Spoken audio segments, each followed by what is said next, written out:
ऊपर वाला पता नहीं किस यूनिवर्सिटी से पढ़ा था। देख रहे हैं कितना बढ़िया सेटिंग किया है बॉडी में। भोजन को जब मन तब अम्लीय कर रहा है, जब मन तब क्षारीय कर रहा है। क्या सेटिंग है इस इंसान का, समझे में नहीं आता है। किसी का 90% लीवर काट के निकाल दीजिए, 10% लीवर ना जोरन का काम करेगा, फिर बना लेगा बड़का लीवर। पीत इतना क्षारीय होता है कि जो नॉनवेज बनाने वाले लोग होते हैं तो ढूंढता है पीत किधर है। अगर वो पीत कट गया, चलिए आप ध्यान से समझना बाबू, हम पाचन दो तरह से होगा था। एक ये तो आहार नाल हो गया, मुंह, एसोफेगस, पेट, छोटी आंत, बड़ी आंत, ये सब किसका हिस्सा, आहार नाल। लेकिन इससे ग्रंथियां भी जुड़ी होती हैं। मुंह में कौन सी ग्रंथि थी, लार ग्रंथि। अब यहां देखेंगे तो लीवर जुड़ा होगा। क्या जुड़ा होगा, लीवर। शरीर में लीवर जुड़ा होगा। ये लीवर, लीवर क्या करता है, पाचन में हेल्प करता है। लीवर के अंदर होता है पित्त बनता है। क्या बनता है, पित्त। और यह बना हुआ पित्त स्टोर रहता है पित्ताशय में। बताइए पित्त को बनाएगा कौन, पित्त बनाएगा। देखिए लीवर शरीर के अंदर सबसे बड़ा अंग है। अगर सिंगल किसी पार्ट को बनाएंगे, शरीर के अंदर सिंगल पार्ट सबसे बड़ा है तो वो है लीवर। हालांकि इससे बड़ा लंग्स होता है, लेकिन लंग्स दो पार्ट में होता है, लेकिन सिंगल पार्ट में सबसे बड़ा क्या होता है, लीवर। तो शरीर के अंदर सबसे बड़ा, और शरीर का सबसे बड़ा पार्ट त्वचा। शरीर का त्वचा, और शरीर में लीवर। शरीर का सबसे बड़ा अंग त्वचा, शरीर में और लीवर पढ़ाएं। इसके अंदर सबसे बड़ा गुण होता है, सबसे ज्यादा कोशिका विभाजन इसी में होता है। लीवर में चाकू मारेंगे तुरंत निकल जाएगा।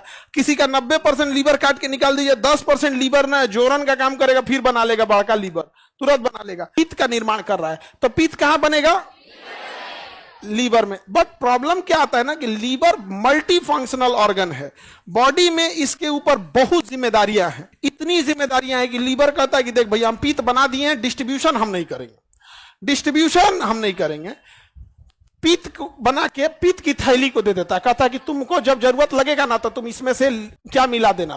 पित्त ये जो बनाए हैं, बताइए पित्त बनेगा, स्टोर रहेगा, मिलेगा छोटी आंत में, मिलेगा।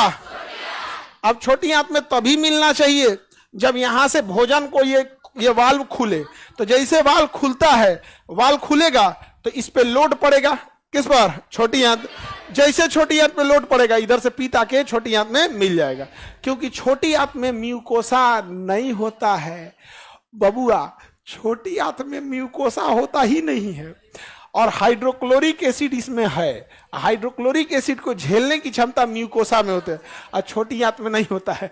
अगर ये चल आया तो छोटी आंत में जला देगा, छोटी आंत को जला। इसलिए जैसे चलता है छोटी आंत पे लोड पड़ेगा, तुरंत यहां से पित्त आ जाएगा। और पित्त क्षारी होता है। कैसा होता है, क्षारी होता है, करेला की तरह होता है। क्षार का मतलब होता है कड़वा, करेला क्या है, क्षार। और अम्ल का मतलब होता है खट्टा। नींबू क्या है, अम्ल। करेला क्या है, क्षार। तो हाइड्रोक्लोरिक एसिड अम्ल है, और पित्त कैसा होता है, क्षार। क्या होता है, क्षार। तो बताइए छोटी आंत में भोजन अम्लीय होता है या क्षारीय, क्षारीय किया कौन, पित्त। पित्त बना कहां, हाँ, स्टोर कहां रहेगा, पित्ताशय। पित्त बनेगा लीवर, स्टोर रहेगा पित्ताशय, आकर मिलेगा छोटी आंत। पित्त अम्लीय है, क्षारीय, बहुत ज्यादा क्षारीय होता है। इतना क्षारीय होता है कि जो नॉनवेज बनाने वाले लोग होते हैं, जैसे जो मुर्गा काटने वाला है, जो खसी काटने वाला है, वो जब काटता है ना तो ढूंढता है पित्त किधर है। दवाओं के कैप्सूल के बराबर मुर्गा में होता है। हम लोग में तो थोड़ा और बड़ा होता है, हम लोग में परोरा बराबर होता है। छोटा साइज का परवल होता है ना, उस साइज का हो जाता है हम लोग, उससे छोटा ही होता है, मतलब उतना ही बड़ा होता है हम लोग में। तो हम लोग में, अब मुर्गा में दवा के कैप्सूल बराबर। तो जब मुर्गा काटता है, जब पेट के पास पहुंचता है तो एक बार देखिएगा पेटवा चीर के पहले ध्यान से उसमें से निकालता है। उसमें एगो पित्त रहता है, उसको साइड।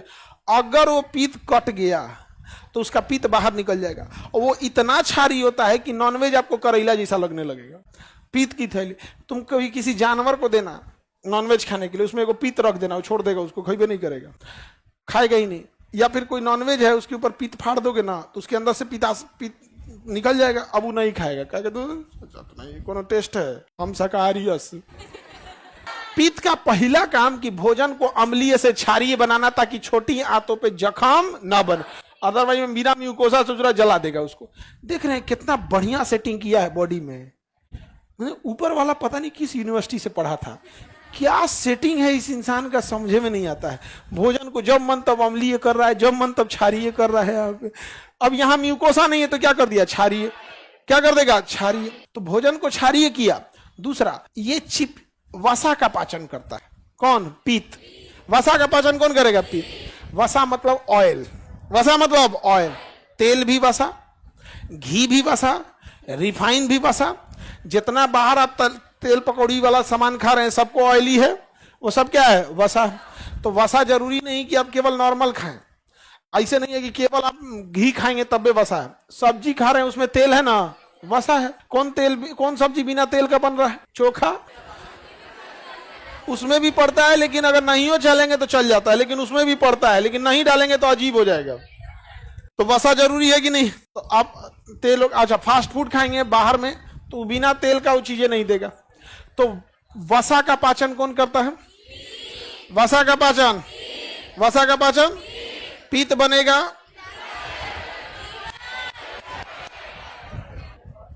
पित्ताशय में बनता है। किसमें बनता है? लीवर। स्टोर रहेगा। आ कहां मिलेगा? छोटी आंत। किसमें? भोजन को अम्लीय या क्षारीय? किसका पाचन करेगा? वसा का। किसका पाचन करेगा? वसा को तोड़ देगा। वसा के पाचन अर्थात वसा को तोड़ने की क्रिया को इमल्सिफिकेशन या पायसीकरण कहते हैं। इमल्सिफिकेशन या पायसीकरण। पित्त समझ में आ गया? किसी को दिक्कत? अब पित्त कहां रहेगा? पित्ताशय में स्टोर। बनेगा कहां? अच्छा, इसको पता कैसे चलता होगा कि भोजन आ गया है? उसका सिंपल तरीका है, जैसे ये वाल्व खुलेगा इस पर लोड पड़ेगा, इस पे लोड पड़ेगा। ये लोड पड़ते के साथ साथ ये एक हार्मोन रिलीज करेगा, नाम रहेगा कोलेसिस्टोकाइनिन। Cholecystokinin, cholecystokinin. कौन सा हार्मोन? कोलेसिस्टोकाइनिन। कोलेसिस्टोकाइनिन हार्मोन जैसे रिलीज होगा, पित्ताशय का ढक्कन खुल जाएगा, पिता के डगर जाएगा, पिता के डगर जाएगा। अच्छा, ये हार्मोन कैसे निकलेगा? जैसे छोटी आंत पर लोड पड़ेगा, जैसे छोटी आंत पर लोड पड़ेगा कौन हार्मोन निकलेगा? बढ़िया से बोलो लोग, ये पूछा हुआ है यूपीएससी में पूछा था। पित्ताशय से पित्त को स्रावित करने वाले हार्मोन का नाम कोलेसिस्टोकाइनिन। बताइए, पित्त को बुलाता कौन हार्मोन है? कोलेसिस्टोकाइनिन।